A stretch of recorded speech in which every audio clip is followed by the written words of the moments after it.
Nesta semana, nós vemos na leitura da Parashá alguns aspectos muito importantes que aconteceram na história do povo de Israel. Havia pouco tempo, o Moshe havia morado bem distante, longe do Egito, na região de Midian. Ali conheceu a que viria a ser a sua futura esposa, depois foi à sua casa, conheceu o seu sogro, que era um sacerdote naquela região de Midian. Nós não sabemos muitos detalhes a respeito de Itro, que conhecemos mais como Jetro. Não sabemos muito a respeito do seu ofício como sacerdote. Não sabemos exatamente como ele exercia suas atividades. Apenas que durante 40 anos Moisés morou com ele e ali esteve envolvido apenas com atividades pastorais, cuidando das ovelhas, até que o Eterno o chamou para libertar o povo hebreu do Egito. Ele esteve ausente, então, da região de Midian, e aconteceram todas as coisas que nós conhecemos para que o povo de Israel pudesse sair do Egito.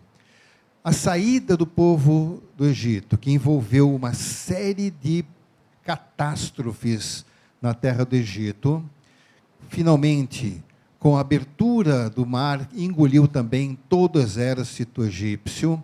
Todas estas coisas trouxeram a liberdade para o povo de Israel. Eles, do outro lado, eles agora estavam sentindo-se livres. Agora não temos mais perseguidores. Agora estamos no deserto. Agora, todos os dias, desce o maná que alimenta todo o povo. E nesse contexto, agora chegou a hora de entrar na sua vida, na rotina.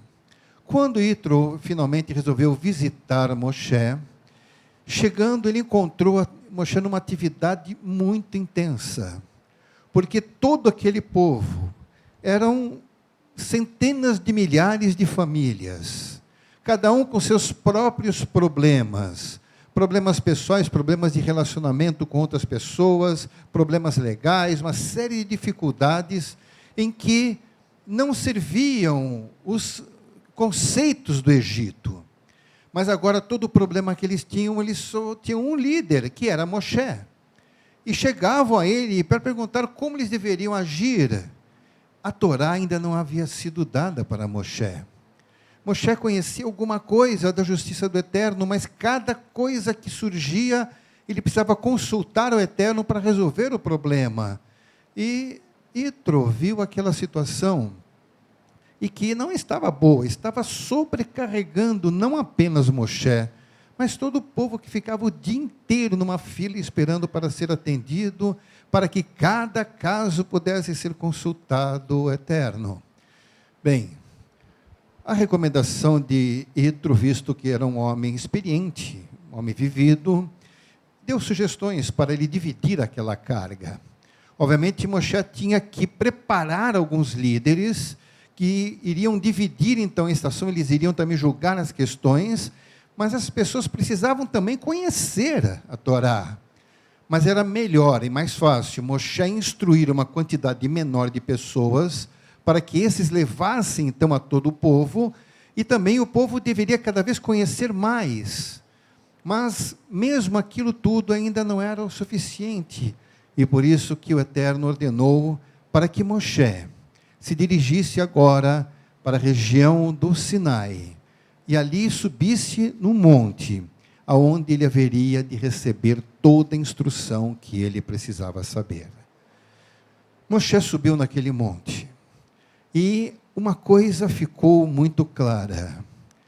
Ali Moshe estava sendo mostrado para todo o povo de Israel que ele realmente havia sido escolhido pelo Eterno para assumir aquela posição, para ser o líder. O Eterno falava, era com Moshe, não falava mais com outra pessoa, e que a presença do Eterno precisava ser reverenciada e respeitada. Porque naquele monte o Eterno proibiu, ninguém pode nem sequer tocar na base do monte. ninguém poderá fazer isso ou será morto. Apenas Moshe poderá subir. E o Eterno se manifestou com nuvens, com trovões, eles ouviam, e as pessoas ainda, vocês ainda vão ter que fazer mais, vão ter que se purificar, se lavarem, trocar de roupa, tem que ter uma condição especial, porque algo marcante o Eterno estava se dirigindo para o povo de Israel, ou seja, agora o povo de Israel teria instruções bem definidas, que seriam registradas, seriam escritas para que não houvesse a necessidade de a cada situação tinha que Moshe consultar o Eterno, seria uma coisa que sem dúvida nenhuma o esgotaria. Era um homem já com mais de 80 anos, então seria muito pesado, mas era necessário que todos conhecessem a Torá. E Moshe sozinho, como faria para uma multidão daquela de milhões de pessoas? Como poderiam eles realmente ser instruídos? Era necessário dividir a carga. Era necessário que o povo soubesse a respeito de toda a instrução, de toda a Torá, porque aquilo faria diferença na vida do povo de Israel. O Eterno preparou estas coisas para fazer com que Israel fosse diferente. O que havia de diferente, então, em Israel em relação ao resto do mundo? Obviamente que não era uma questão pelo fato de serem descendentes de Abraão, mas pelo fato de eles conhecerem uma instrução que veio diretamente do Eterno. Não era uma coisa que pessoas se reuniram e vamos definir que as coisas sejam assim. Sem dúvida, isso acontece em todos os cantos, desde os tempos antigos até os dias de hoje. Pessoas se reúnem para definir como as outras pessoas devem viver. E muitas vezes essas decisões não estão alinhadas com o Criador de todas as coisas, porque uma coisa que, sem dúvida, o Eterno deixou claro para Moshe, que estando claro para Moshe, deveria ficar claro para todas as pessoas. Só Ele é dono de todas as coisas. Dele são os céus, é a terra, e todos os povos pertencem ao Eterno. Não há nenhuma pessoa que possa questionar, que possa reivindicar qualquer direito, porque o Eterno é o dono de todas as coisas. Se Ele é o Criador e o dono de todas as coisas, Ele é que estabelece as regras. Ninguém tem o direito de dizer para o Eterno como Ele deve fazer, mas Ele diz como cada pessoa deve viver. E Ele estabeleceu orientações muito específicas. Mas adiantando um pouco, nós vamos ver que até mesmo a época de Isaías, o povo de Israel nem sempre viveu de acordo. Por quê? Porque nem sempre as pessoas viveram de acordo com a Torá. Mesmo aquelas pessoas que estavam com Moshe, nós sabemos que ainda que quando Moshe disse, vocês precisam viver assim, qual é a decisão de vocês? Ele dizia, não, tudo que você disser nós faremos. Mas falar, ser apenas alguma coisa que sai da boca para fora, não resolve. Não resolve de forma nenhuma. Porque muitos dizem para o Eterno, vou fazer tudo, vou cumprir tudo, mas não o vivem assim. Porque o seu coração não está nisto. Porque ainda que de boca se diga, eu sigo o Eterno, mas o seu coração está longe do Eterno. Não adianta as obras apenas parecerem que são justas, se o nosso coração não é justo diante do nosso Deus. Tem pessoas que acham que as ações valem mais do que os pensamentos. Não é bem assim diante do Eterno, de forma nenhuma. Isaías mesmo disse para o povo de Israel que o Eterno não levava em conta o que eles faziam, ou seja, de celebração das festas, celebrar a lua nova, fazerem sacrifícios. O Eterno mandou fazer, eles faziam, mas o Eterno dizia que ele não aceitava aquilo. Quem matava um boi é como matar um homem. Eu não aceito essas festas, não aceito a celebração de lua nova, não aceito nada do que vocês fazem. As ações não tinham importância diante do Eterno, porque o seu coração estava longe. As suas decisões, seus pensamentos não estavam alinhados com o eterno. Então ele simplesmente ignora as pessoas assim. E nós vamos até o Brit Hadashah. E nós vamos entender que de todos os intérpretes da Torá, nem mesmo Moshe se aprofundou tanto como Yeshua, o nosso Mashiach. Ele deu entendimento real e correto de todas as coisas. Ele instruiu algumas pessoas, eram poucas, em relação ao que Moisés tinha. Moisés tinha líderes de milhares, líderes de centenas, de dezenas. Ele teve uma quantidade grande de pessoas que iriam atuar para orientar o povo. Yeshua reuniu 12. 12 que iriam depois se multiplicar em muitos. Mas ele preparou claramente, o entendimento da Torá não é conforme o entendimento humano, é conforme o entendimento do Ruach, do Espírito de Deus. Se não entendermos conforme o Espírito de Deus, nós simplesmente não entenderemos a instrução do Eterno, não entenderemos a Torá. Não adianta você ser a pessoa famosa. Hoje em dia vemos algumas pessoas sendo exaltadas como conhecedores profundos, mas se formos realmente, se pudéssemos sondar o coração daquela pessoa, veremos que fama não torna ninguém obediente ao Eterno. Cada um de nós tem uma responsabilidade muito pessoal, uma responsabilidade muito individual de amar o Eterno. Ele não está nem um pouco preocupado com o que você ouve, com o que você faz. O Eterno quer saber o que você pensa, o que você sente, o que você se dispõe a fazer. Shaul mesmo disse, o bem que eu quero fazer eu não faço, mas o mal que eu não quero fazer eu faço, porque nós somos deficientes em muitas coisas. Nós sabemos o certo e às vezes não conseguimos fazer, mas se colocamos um alvo de fazer o certo, porque conhecemos o certo, então nós estamos no caminho certo. Yeshua deixou claro para toda aquela multidão de pessoas que o acompanhavam.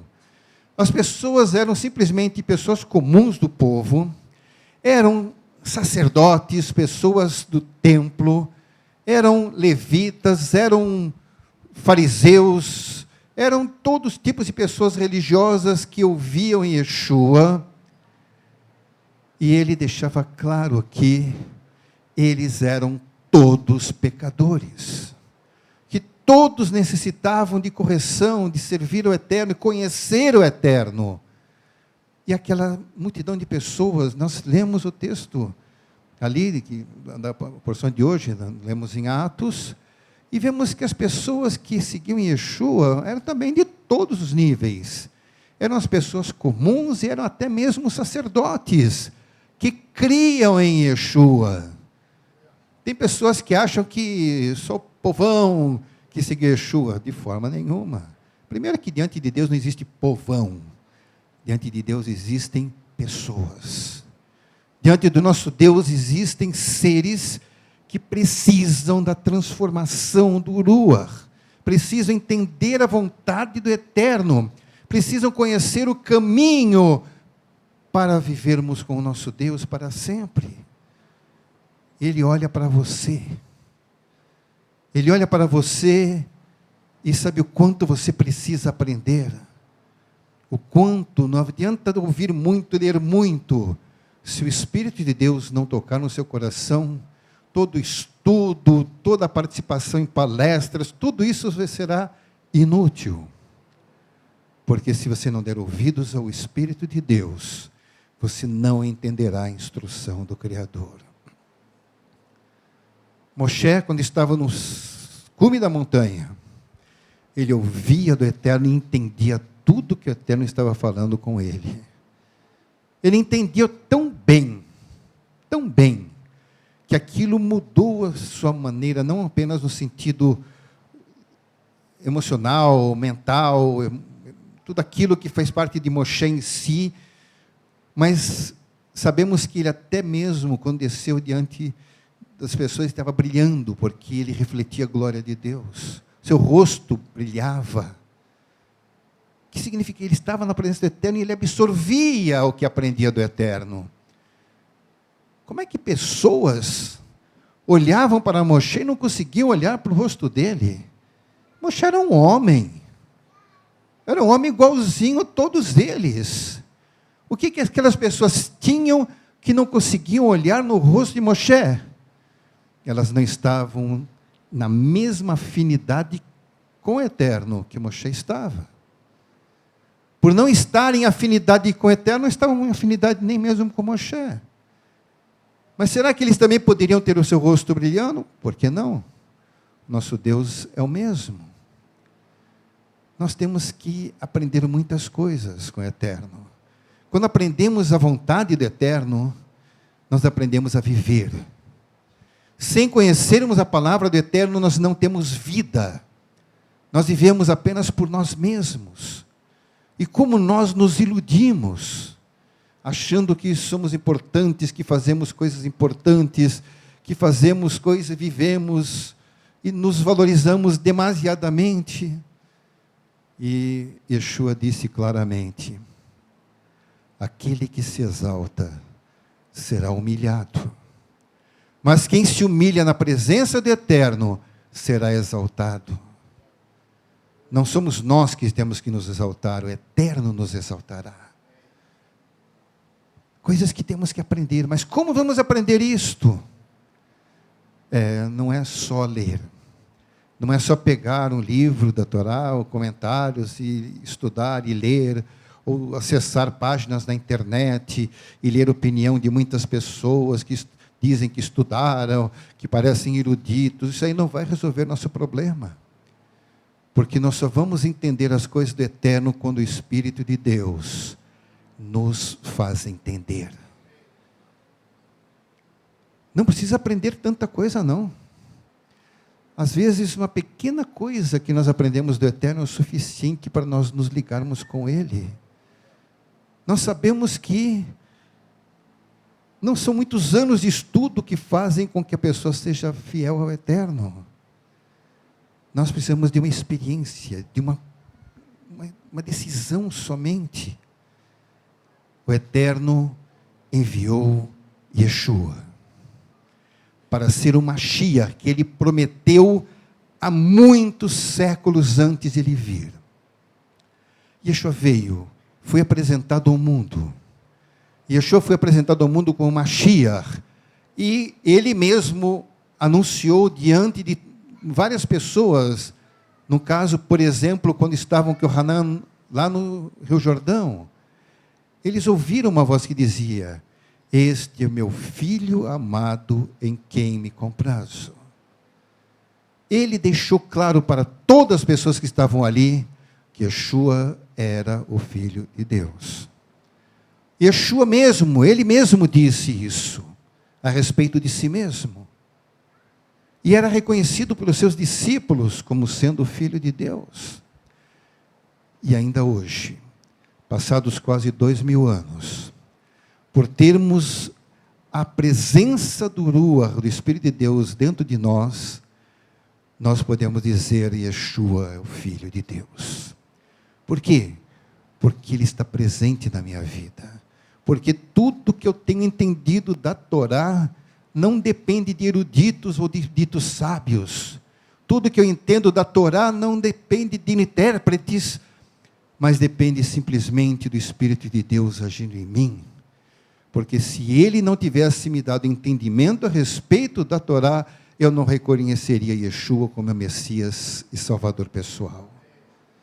Portanto, vamos abrir os nossos corações para que a palavra de Deus seja viva em nós, porque Yeshua é a palavra viva.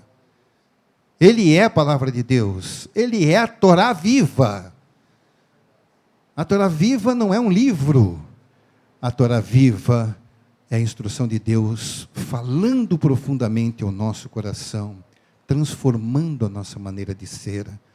Nós vamos poder entender, porque vamos ver com os nossos olhos, vamos ouvir com nossos ouvidos e entender com o nosso coração.